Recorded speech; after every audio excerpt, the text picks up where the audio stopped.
안녕하세요. 21년째 주식중입니다. 우리는 오늘도 의식주를 위해 돈을 써야 됩니다. 또한 삶의 목적인 행복감을 느끼기 위해서 여러 가지 물건이나 누군가의 도움을 받기 위해 돈을 지불해야 됩니다.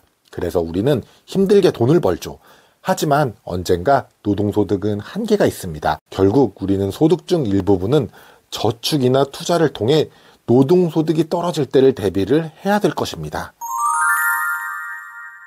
냉정하게 세상은 공평해질 수 없습니다. 물론 사회 구성원 한 명 한 명의 인격이나 존엄성은 모두 다 존중받아야 마땅합니다. 그런데 경제적으로는 인간, 모든 생명체는 공평할 수가 없습니다. 태어날 때부터 난 가난했어. 이러한 출발선 차이에 대한 불평으로 인해 소중한 인생의 시간을 낭비하시기보다 지금의 시스템을 이해하고 노력하는 것이 우리 인생에 더 발전적이지 않을까요? 우리가 숨을 쉬고 있는 공기처럼 너무나 당연하지만 크게 신경 쓰지 않는 이야기를 해보겠습니다. 우리가 살고 있는 사회는 자본주의 사회입니다. 이것을 부정하는 사람은 없겠죠. 우리가 숨을 쉬고 있다는 것과 마찬가지로요. 자본주의의 피라미드의 제일 상위에는 자본가가 있습니다.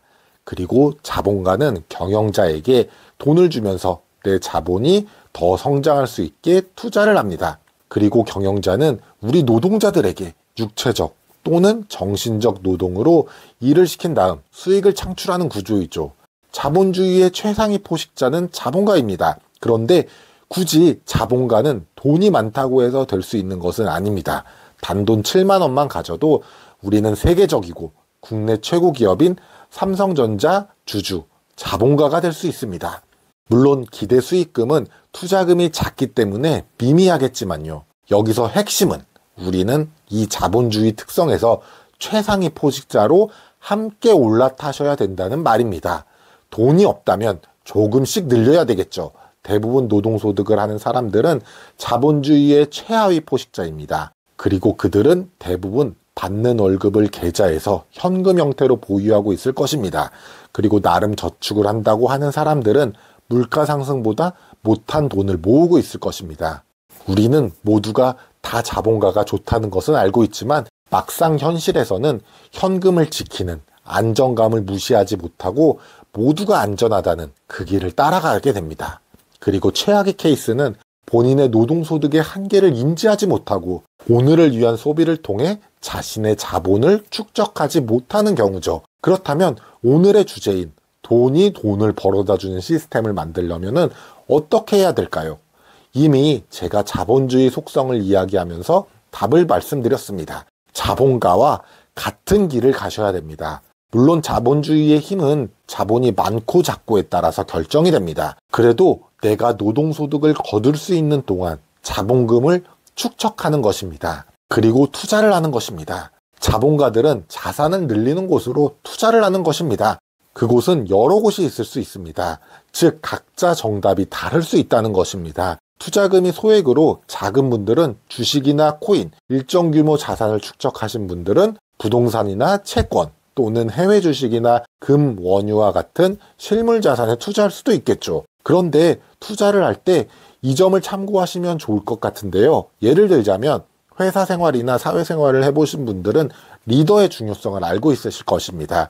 리더 또는 경영자는 뚜렷한 성과를 낼 수 있는 업무 방향 제시와 적절한 보상이 반드시 충족해 주어야 합니다. 일을 시킬 때 누군가는 효율적으로 적재적소의 업무를 나눠서 성과를 내는 리더도 있겠지만 비효율적으로 성과도 없이 시간 낭비인 일만 시키는 리더도 있을 것입니다. 이런 비효율적인 조직에 속한 구성원들은 지치게 될 것입니다. 또한 내가 업무 성과에 대한 보상이 제대로 이루어지지 않는다면 구성원들은 리더의 말을 따르려 하지 않을 것입니다. 태업을 하게 되겠죠. 제가 무슨 말을 하고 싶으냐? 돈에게도 뚜렷한 방향 제시와 보상을 해줘야 된다는 것입니다.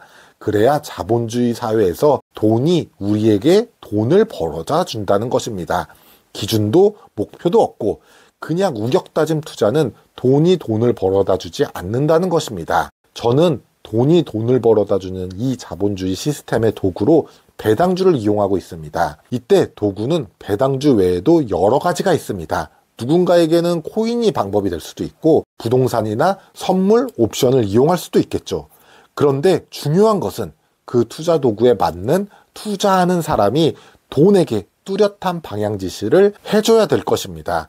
저는 배당주에게 지금까지 여러 영상과 앞으로의 영상을 통해서 투자의 기준이 되는 뚜렷한 돈이 어떻게 쉬지 않고 일을 시킬지 업무 지시를 하고 있습니다. 예를 들어 국내 금융주는 오히려 주가가 단기적으로 상승하면 매도로 현금을 확보하고 단기적으로 빠지면 매수 단가를 낮추도록 지시를 하고 있습니다. 그리고 장기적으로는 배당금을 많이 확보하고 수량을 꾸준히 늘려갈 수 있도록 지시를 하고 있습니다. 그리고 돈에게 보상이라는 것은 상대적으로 부가 더 커지는 예적금으로 부를 늘리는 노동자보다 복리 효과로 늘어나는 자산이 아닐까요? 오늘 내용이 도움이 되셨다면 구독, 좋아요 부탁드립니다.